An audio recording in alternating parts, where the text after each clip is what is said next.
You are listening to Frog Talk, presented by Black Ribbon. Welcome to another episode of Frog Talk. Today, I'm joined by Tom LeNoble, CEO of the Academy for Coaching Excellence and a leadership powerhouse with an impressive career spanning Facebook, Palm, Walmart, and numerous startups as a resilience coach and leadership coach at the Miller Center for Social Entrepreneurship.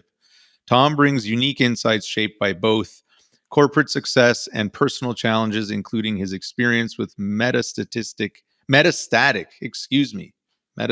cancer. He hosts the Opening Pathways podcast and remains deeply committed to philanthropy focused on underserved communities. Tom, it's so great to have you here. When we met the other week, I've been raring to go. I've been looking forward to this. So I just want to get into it. You have a phenomenal history, a very robust history, and just tell me how you got started. Thank you, Nadir. It's great to be with you. I've been looking forward to it as well. So here we are. I got started many years ago, like most of us, trying to find our way.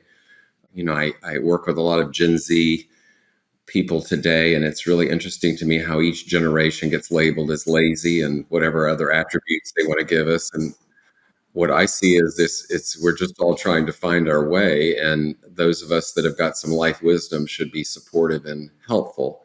So I was one of those people on the journey too, and then finally latched on to working at a company called MCI, which some of you viewers may not know, but it broke up all the Bell companies. And I started there when it was a startup of sorts, and with a part-time job as a customer service rep to make a little extra money to buy a car, and ended up on a fast track with them, moving back and forth from the field to corporate and doing all sorts of wonderful things with that company. It was a tragedy of a corrupt CEO, Bernie Ebbers, who WorldCom bought it. It's now part of Verizon today, but that company was one of the best I've ever worked for, and I've worked for some pretty good companies. Where did you grow up? I grew up in Florida, in a little town, it's not so little anymore, called Jacksonville Beach. Mm-hmm. I grew up in a wonderful family. I like to say we had a lot of love, but not much else. We didn't have a refrigerator. We had an ice box. We didn't have a hot water heater, but we heated the water. And my brother and I shared the bedroom in a house we fondly called the shack. My mom and dad lived in the living room. That was their bedroom, although we never saw it as a bedroom. And I think about 10, I was maybe 10 or 11, we moved next door into what we called a real house, and life went on from there. Did you go to university? Yeah, I went to University of Florida. Mm-hmm. And I left. I graduated from high school on the 9th of June and was in school on the 12th of June. I guess that's pretty easy to say. I wanted to get out of there. Wow. How does that even work? Isn't it like there was no summer break? No, I went straight to summer school. Although, believe me, I took a break. But I went to summer school. That's amazing. So then you graduated from there, and then did you stay in Florida or did you go elsewhere? I actually worked in the medical field for a while, and I moved to Miami and worked at Jackson Memorial Hospital, and realized I wasn't going to make any money doing that. And what were you doing? I was called a patient unit manager, and I was responsible for all the non-clinical functions of 3 ICU units, which little did I know would serve me well later in life, because I saw a lot of things that took away fear from things that are medical, which certainly has served me later. And then after realizing I wasn't going to make any money at that, a buddy of mine family owned a hotel in Fort Lauderdale. So I went and bartended and made a lot of money, and then decided it was time to get a real job and get on with life, and started moving in that direction. Is that when you landed in that position that you were describing earlier? Yeah, I took a detour to Atlanta, for a while, actually a fairly long detour, and worked in a private psychiatric hospital as a lab manager.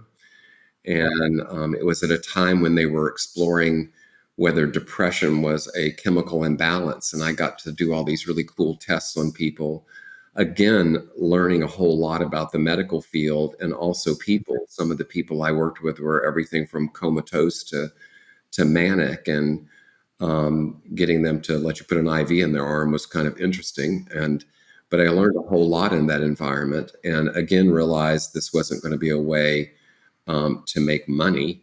But I certainly learned a lot about people, and which has also served me well in my career and life. But then I went on while I was working there to the part-time job I spoke to you about. That was a part-time customer service rep, and quickly was made full-time, a supervisor, then a manager. Went off to work on a project in corporate that 26 of us were brought in from around the country to work on, that was supposed to be 3 months, that lasted 6. And then went back to my division and was tapped to come lead a department in corporate that was focused on all marketing systems, which was sort of the real beginning of the next steps. You've kind of had your tentacles in a lot of different places. You're kind of like all over the place. You have different prowesses, different powers, different strengths, different sensibilities. I think even curiosities. What really makes your heart sing? Like, what is the thing that just makes you joyful? I love learning. I want to learn something new every day. And I'm very passionate about serving others.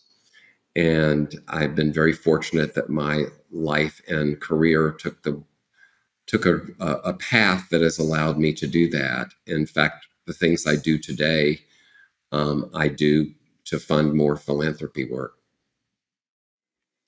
And you told me that you work with youth today. You work with teenagers, don't you?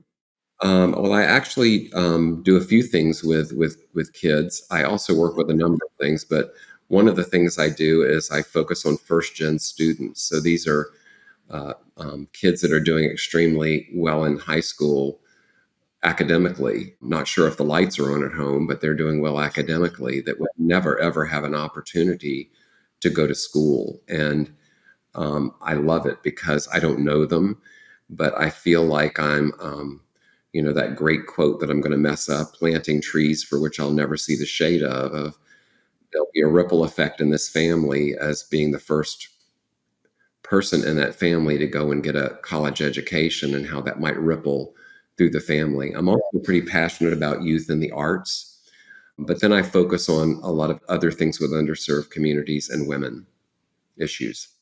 So when you say first gen, that refers to the first generation who's graduating. First generation that's been able to go to school, Got go it. to college. Um, and what are you doing with them specifically through your coaching applications and methods? Well, I've worked with them, the executives there and their team, for many years, but I'm also a donor. So my biggest thing with them is that I'm able to donate to make that the kids be able to go to school. I've been touching kids in the workplace for a long time in my work. One of the best examples was Facebook. I remember going there to interview. I got a phone call one day. I was at my desk at Palm, and um, it was a recruiter, and they said, "We're from Facebook and we'd like to talk to you." And I thought to myself, "What the hell's Facebook?" And then I thought about it. Got this dream job. I'm traveling the world. I've got my corporate staff. I thanked them and hung up the phone. And a buddy called me that I used to work with, who's a VC in Silicon Valley, and said, "I referred you to Facebook and you just blew them off." And so I decided to re-engage. And so I went off for an interview in a suit, and to interview with Mark Zuckerberg at 19, when he was 19. And as I got to Wow. their office, yeah, as I got to their office and I started going up these stairs, that their office was a small office over a sandwich shop in Palo Alto. Right. At the top of the stairs in my suit, and there were graffiti murals of women's breasts all over the wall. And I came around the corner and I see about 15 people who are all young enough to be my child with a few liquor bottles around. And I got escorted to a conference room, and in my suit, here comes Mark in his signature t-shirt, sandals, and shorts, and kicks the shoes off. All I could think of is I need to take something off. And he invited me to sit next to him. I took off my jacket, and we went into an engaging conversation with Mark when he was 19. And I got so intrigued with the product and the willingness of people to share information that I took a huge risk. And I went to Facebook. I was only in colleges at the time. And the first day there, I went in and realized I no longer had my nice office looking over the bay. And I'm sitting at a desk with two people that work with me in this large room of all these kids that are fresh out of Harvard, Brown, Stanford, and the like, and have deferred just four business. walls, right? No, like just open. Just open. Yeah. One office that was behind me that was the controller, and we kept her in the office, but I was there as a barrier so nobody could get in, I think. And I remember looking at these two people that were sitting with me on the second day and said, "Where's the phones?" And one of them looked at me and said, "Phones? We don't want to talk to anybody." Well, after my career in customer service of leading large centers and a number of other things, I knew somebody was going to talk to the customer. And that moment, I realized it was going to be me. It was great because they're now in amazing places. Some of them are SVPs at companies and VCs. What a terrific experience, and what a great opportunity for me to have an impact on them. I'd like to think I did at their early careers of what was going to happen to their future. Yeah, that's such a cool story. I have so many follow-ups to that whole story. So like, first of all, I would have been like, dude, please put your sandals back on. that would have just bugged the hell out of me. I worked at a company in San Francisco for about 10 years where even our CEO ran around the building in shorts and bare feet. And I was always like, come on, man, put your shoes on. You can't come into my office if you don't have shoes on. That's just my personal gripe with that. But the so that means that would have been what, 2002, 2001, 2005. 2005. Facebook was incorporated in 2004. Right. And I joined, I think there might have been 40 people in the building. Right. I remember when I was in University of San Francisco was when they were launching it, and we were part of their whole university test groups. We were one of them. And that would have been, 2003, I think, is when they were already in the schools. And I was already averse to social media personally. I just didn't want to, that whole thing kind of rubbed me the wrong way. And your notion that like people just wanted to share was interesting. And moreover, the customer service thing is so funny because they still don't have phones. It's impossible to reach a human on the other side. It's like damn near impossible. As a business, you can finally get there after many hoops, but it definitely takes a minute. How many years were you there? 2.5. And I set up the relationship with the suicide hotline. I learned that in that demographic, suicide was high, still is, unfortunately, in younger generations. And also the relationship with the National Center for Missing and Exploited Children, because as is on social media and online, you see a lot of interesting things. And yes, I was on the phone because crazy parents would call, and I can't reflect sometimes on how many I had to tell, they're your kid, not mine. I'm not really responsible. We're not responsible for what their behavior is. I think that's your job. And it was an interesting time, and it was also a lot of fun. But the growth was incredible. And I remember when Newsfeed launched, and we were getting ready for it, and some people were going to picket the building, which I thought was really interesting. And um, good times of explosive growth. And whatever your to-do list was, if you didn't do it today, you didn't forget it. There's a new to-do list Forget it. tomorrow. Yeah.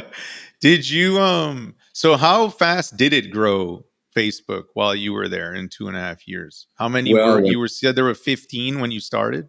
yeah. Well, when I started on my team, I think there were maybe 8 or 9 people on that Yeah. team, and there were over 100 when I left.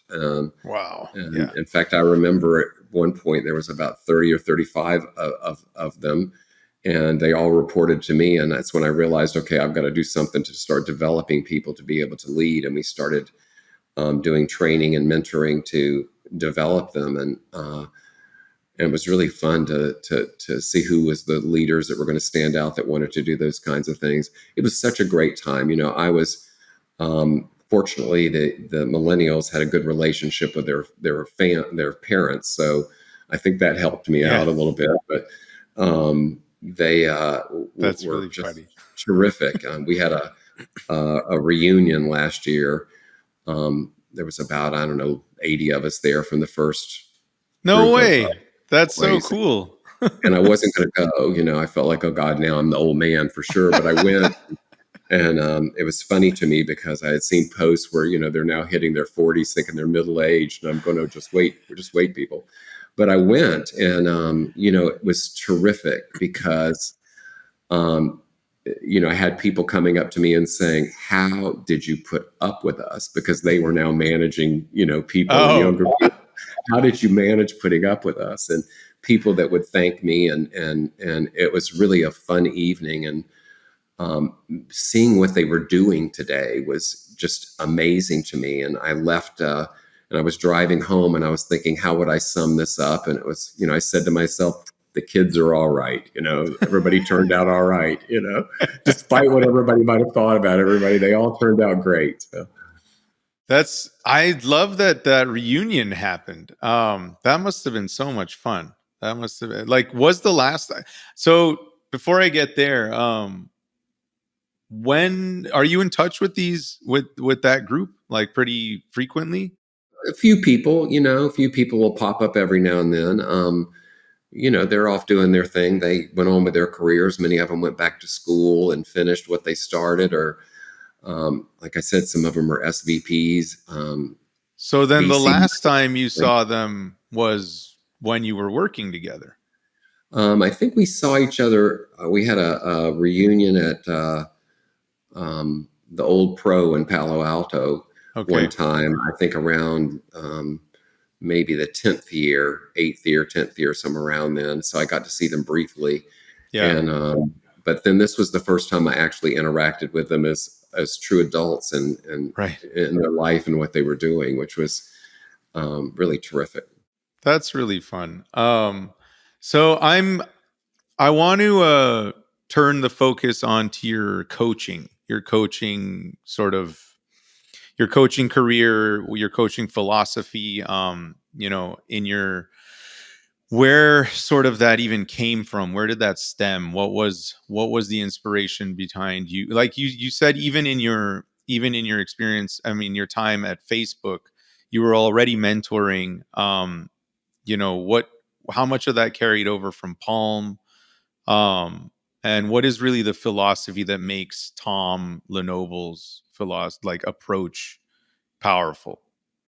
Nadir, that's a really good question. It all started in the late 90s, and I had 6 months to live. And that's happened to me 3 times on this journey.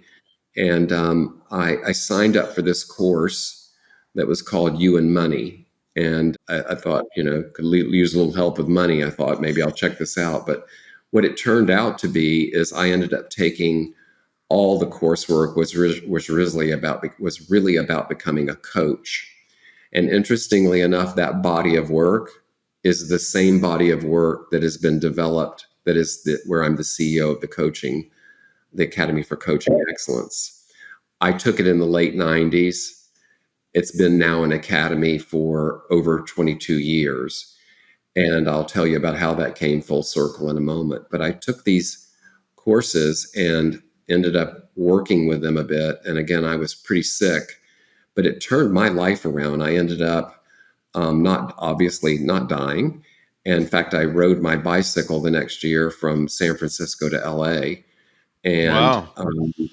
changed my relationship with many things. But I became a coach out of it and ended up coaching other people. And so I used all those skills that I learned in my corporate life. We couldn't call it coaching back then because coaching was sort of an ugly word. It was like you were coaching a softball team or something. Like So an you had athletic thing. Yeah. employee development, But the tenets of coaching I used all along in all of my positions. And the basis of it is an ontological model. Ontology is the study of being, just like psychology is the study of your thoughts, your mind, your dreams, and those kinds of things. This is about the study of being and how you are being, and it focuses on what are you doing to achieve what you came here to do. What is it that you came here to do? How do you use that to serve others along your journey is really the basis of the methodology we use. So that's where I learned it, and I started using it and developing it, and continued on coaching many people, and it just became part of what I do. And then it became a practice of mine that I used in my own business, that I use with individuals, teams. Right now, I coach a lot of executives, a lot of CEOs or C-level or their teams. I do a lot of work in nonprofit with executive directors.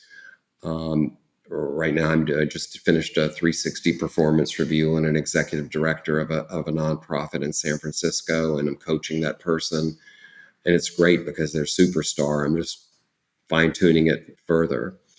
And then, if you're interested, when you're ready, I'll tell you about how that ended up me being the CEO of the Academy for Coaching Excellence. Yeah, absolutely. Actually, I'd like to talk about that now. But the before that, so that means this was in development before Palm and Facebook. Yes. Okay.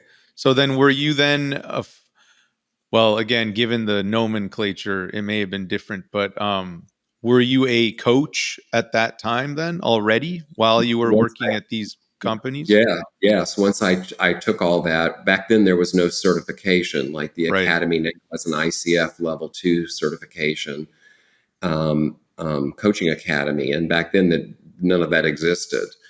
And so it was really on the forefront of it all. And um, I interestingly enough, was on disability. I mean, I was supposed to die. And I remember the end of 1999, I was told this is the best it's going to get. And I'm one of those people, when you kind of challenge me with that, I'm like, yeah, watch this. And so I made the decision, I'm just going to go back to work. And the doctor said, you're going to kill yourself. Don't do it. You won't be able to handle it. And it was in the middle of the dot-com bubble. And so I decided I'm going to do it. So I started interviewing. I'd missed pretty much the internet revolution. And I went to work in a technology startup and thought, okay, what am I doing here? But I figured, okay, you'll catch on. And I did. And I ran service and satisfaction for them.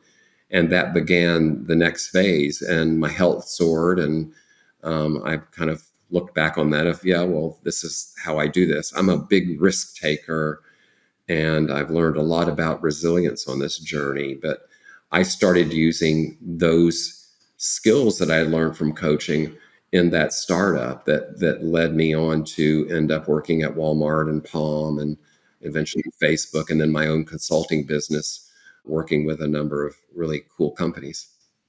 Yeah, that's so cool. You said Y2K, watch your back. Yeah, yeah. The So tell me about the academy. Well, the academy is we train coaches around the world. We actually have three arms that we do. One is it all starts with a course called Mastering Your Life, which is transformative and empowering. You learn a lot of interesting things like your basic assumptions, something you've operated from that is not so much your friend, and getting in touch with it allows you to really excel, seeing what your goals and dreams and how to realize them. Things like your standards of integrity and how you view people through what's called the green lens. So you learn all these things that are about you and how you work with other people and interact with other people. After that, people either take a coaching path and they go through courses in all the way through a coach training program. Some of them even become licensed academy teachers and can teach it themselves. We have another track that's a management track that you take that basic course and then you move in that direction. And we also are CCEU certified. Every ICF coach needs to get CCEUs every year. And as a level 2 academy, we're able to offer that. Is that so in the onboarding process, that first, the what was it? What was that? During your life. Mastering your life. Is that kind of like a workshop style thing? Is it how does that work? Can you do it like on me in like a shrunken version? No, it's I certainly could coach you, Nadir, but if you want to go through that, it's a 4.5 day course, Okay, and you're pretty focused in it. But got it. we've trained thousands of people all over the world. We have a large community, very prevalent in Sweden and all over the United States and other Wow, places in Europe. interesting. Yes, and Um, it's really terrific, and it's meant to be a course that's progressive. As you go through it, you start learning more and having these aha moments and learning some things, not only about yourself but about others. And a lot of people take the course and find that it helps them just as they operate in their day-to-day life and whatever they're doing. They don't even necessarily go any further. That course is really empowering. We have one coming up called Befriending Your Body. Um, yeah, another one that's called My Life's Work and Purpose. I remember taking that course and learning that my life's work and purpose is I'm an inspirator. I what don't does that only mean? I don't only inspire people, I inspire people to take action in their lives. Hmm. So then do you have, this is fascinating because it's the reason that it's resonating deeply with me is because it's very similar to what I do with culture branding. There's a lot of there's not overlap, there's a lot of familiarity with respect to identifying. I work at the organizational level, not at the individual level. So I'm, in the same way, I'm helping organizations identify their purpose. Why do they exist? For who? For themselves, for others. Why should anyone care? Why should they care? The two fundamental questions that I'm always asking is, why would anyone want to buy from you? And also, why would anyone want to work for you? And it's it's an interesting question because most people, as you probably would imagine, tend to answer with why should anyone work for me? I can tell you why someone should work for me or should buy from me, but they never say why they would want to. And it's a different question. And Very different. right. And I would and then I really double down and say, would you want to work for you? Like, would you want to buy from you? And regardless of that answer, it's always interesting. Whether they say yes or no, it's still interesting. I love it. And yeah, and it's actually, I have an exercise that I think you'd appreciate. It's it really it's gets kind of scary and awkward because I say, just go into the mirror and look at yourself in the eyes, make eye contact with yourself as if you're talking to someone else, and say, would you work for you? And because then you're not saying, would I work for me? That's, again, a different question. Challenge yourself as if you're not you, but looking at yourself. And that's a there's this weird dissonance that happens because you're looking at yourself but asking as if you're asking a third party. And that's when the awkwardness happens and you're like, would I? Would I? And you have these weird moments, which offers a lot of insight and truth into your own perception of yourself. Um, and that's why your methodology is really resonating with me. And in the way that you described how you're an inspirator, um, are you then implying that there are categories of how you sort of, I guess, define or categorize personality types and character? Is that where that label comes from? I think it's something that comes from deep within me. I'm interested in when I hear people talk and interact with me, I hear things about what they're inspired to do, and I like to be able to bring that out and promote it. I have this thing called the haystack method that I use, one of my many things that I do. And you hear people all the time talk about the needle, can't find it like the needle in the haystack. Well, to me, it's pretty simple. You just remove the hay. And often in our lives, the filters that we put in place and all these things that we look through, the hay, it's great to have someone hold the space to help you remove those so you can find your needle. I believe we all have our own answers. We just sometimes need support for people to find them. I love this thing you're doing about looking in eyes. It is really, really powerful to look in your own eyes. And it's super powerful to look in someone else's eyes and really look in their eyes and look at each other for a period of time. What I find is you see people just soften and melt as we realize whether we're looking in our own eyes or someone's else. You find our humanness, you find compassion, you find so many things that have so much meaning. And I love this idea of, would you want to work for yourself? There's a lot of people I know that could use being asked that question in today's world. And then I know a lot of people that people do want to work with them just because who they are as a person and a leader. Yeah, absolutely. And thank you for saying that. Yeah, it's something that I landed on not too long ago, and it kind of changed my entire approach and narrative because it simplifies. We have the whole discovery phase. Like, why would anyone want to buy from me? Like, that's that working with a prospect before they become your client part. You have to you have to convince them to want to work with you or buy from you, and like why that would be special for them and why it would be special for me. And it's simplified the whole discovery process because I just cut to the core real quick. It's those fundamental questions. It's not about like, okay, I can talk about, imagine it's 3 years from now and everything is awesome. Like, what's happened in the last 3 years to make it awesome? That's a really good question.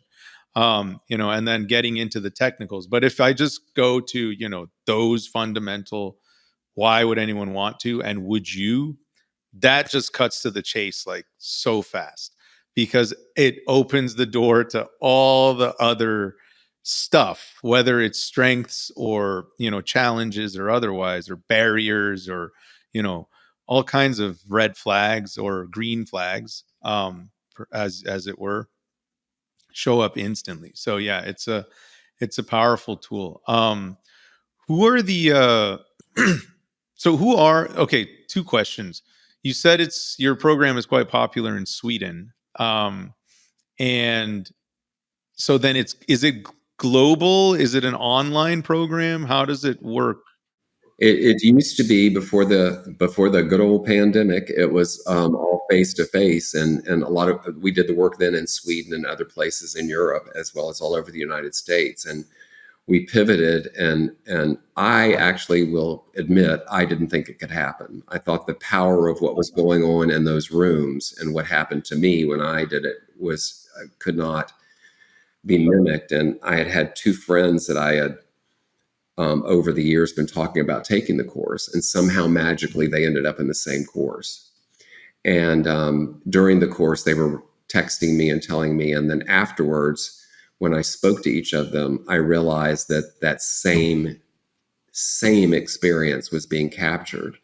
And even moreover, people didn't have to travel. We could reach more people. Um, we could reach people farther. And then you had this nice mix of people that were from different places, which was terrific. And so it's online, and you're in Zoom for 4.5 days for that first course, and then the subsequent ones, and it's terrific. We also started a program. It's called Empowered Together. What we realized was we weren't reaching people who couldn't pay for it, and how, just like the first gen students, there are people that are from underserved communities, that we started with women of color and moved out from there. So we have a scholarship program as well that we now, I love looking in the room and seeing who's there, because it diversified the room even further of people that are taking the course, which I think is really beneficial for all of us to have that experience of getting to know that what I've always believed, we're far more alike than we'll ever be different. Oh my God. Yeah. I agree with that statement and sentiment. So I always tell people that I grew up in a party because my mother threw parties all the time since I always I also always say if I had a flashback of my life, it would be like ankles, shins, knees, thighs, pelvis, whatever, and then a drink in my hand and dancing, and then that would be the end of it. Because that's how it was, like until basically I left the home. And I grew up moving around all over the place. I was born in the States, then went to France, Indonesia, the UAE, back to France, then the US, and always parties, parties, parties, parties. And it was all like different kinds of people, different kinds of crowds. Um, my dad's colleagues, their social circles and otherwise. And people of all kinds, my dad was in oil, so like insanely wealthy people all the way through, the housekeepers and the children of guests and so on, and like just everybody, and all kinds of backgrounds, ethnicities, cultured mixing of cultures, languages, all kinds of, it was crazy. And then the party itself was like Persian themed because it was my mother throwing the party, which in and of itself is very lively. And one thing that I noticed, two things happened. One, I think I inherently have always been an astute observer because I just see everything. And it's a blessing and a curse, honestly, because I don't want to see everything all the time, but I do. And it makes me critical. So and because my ego kicks in. But uh, the other part is that as a consequence of that observation, I noticed that everyone wants the same thing at these parties. Everyone is there for the same reason. It doesn't matter who they are, they're there for the exact same reason. They could be 95 or 12. They're literally there for the same reason. They just want to escape whatever's happening in real life, in the real world, have a good time, just relax, not think about tomorrow. Class systems are broken, hierarchy is broken, everything is broken, and everyone's just getting along and having a great time. And then 7 hours later, the barriers come back up. But in that, but in that moment, you notice something very beautiful and profound, and it's like you might not even speak the same language, and it doesn't matter because you're still getting along through the joy of being together, and there's a definite energy in the room that is palpable. And so I definitely agree with that sentiment. I'm going to guess that you learned a lot about people. And I'm going to also guess that those experiences are what created who you are today and how you do your work with people. And this ability you have to see and talk with people and work with people on some difficult questions and the things that you're doing about having them look introspectively. Am I correct? 100%. Yeah, you're absolutely correct. It taught me how to hear the words not said, uh, just by listening, like listening intently, listening deliberately. Um, Again, just paying attention, just seeing things. I mean, I admit that I have psychic powers, but I've been called psychic because I just pick things up. I have pretty strong intuition to the point where people will be like, how in the hell did you know that? And then I'll even break down why I came to that conclusion, Yeah. which terrifies them because they're like, who's giving you this information? Well, Yeah. you're tapping into something very special, Nadir. Yeah, absolutely. So actually per that thought, what's been like the most profound feedback you've gotten? I'm sure there's been many, given your tenure and how many people have gone through your program and how much success you've had. So, but what like really stands out? Maybe it's a common feedback. I think that um, the thing that I see and then I get feedback on is when people are speaking what they want to do and finding, I know you see this too, finding all these reasons why it can't happen, or all these things that they create barriers instead of focusing on what is possible and holding the space for someone and clearing that away and allowing them to move forward. I have two examples I'll share with you. One, I remember working and this person applied to be on my team. She had been in the company for quite a while, and I noticed she had moved around a lot. And so I did some research and some reference checks, and always known as a superstar, but wanted to be the manager of people. And so I hired her to join our team, and she was doing great. And then we got into the same situation. She wanted to manage people. Well, I knew this person was never going to be a manager of people. I also knew that she didn't know what that meant. So I took time to demonstrate and coach her on what it was to manage people. And I'll never forget the day she looked at me and said, I don't want to do that. What she really was an amazing project manager working through people to get things done. Once she realized that, she excelled and ended up becoming chief of staff.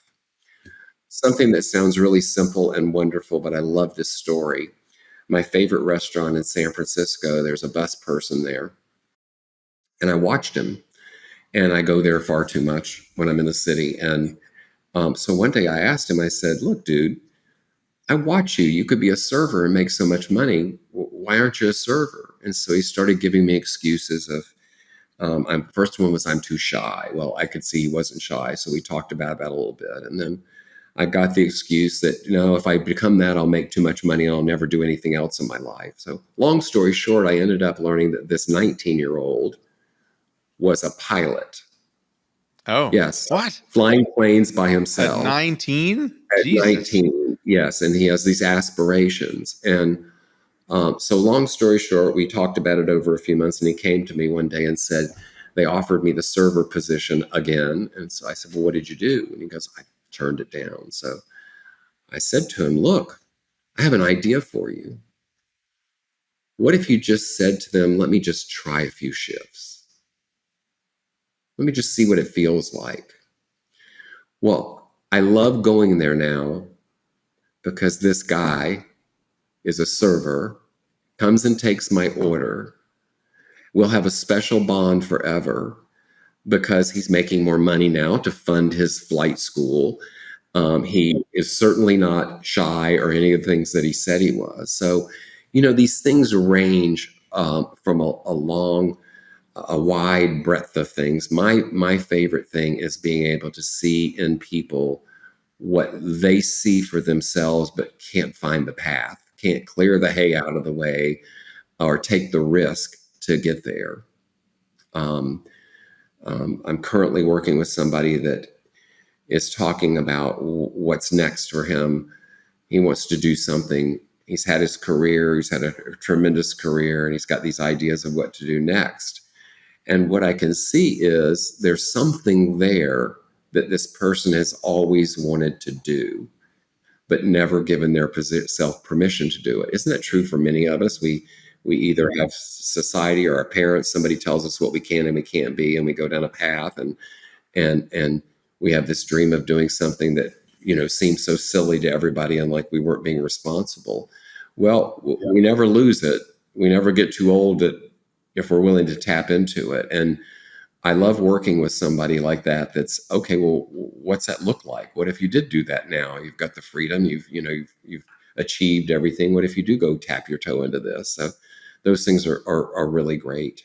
So I'm just about working with people. Those are individual, but on the leadership level, and CEOs and executive teams, on how they're working with their teams. You know what this is about, of how you're working with teams and you're not getting the results you want, or you're having a hard time with addressing performance issues and not knowing how to start, or never been really coached through how to do that for success.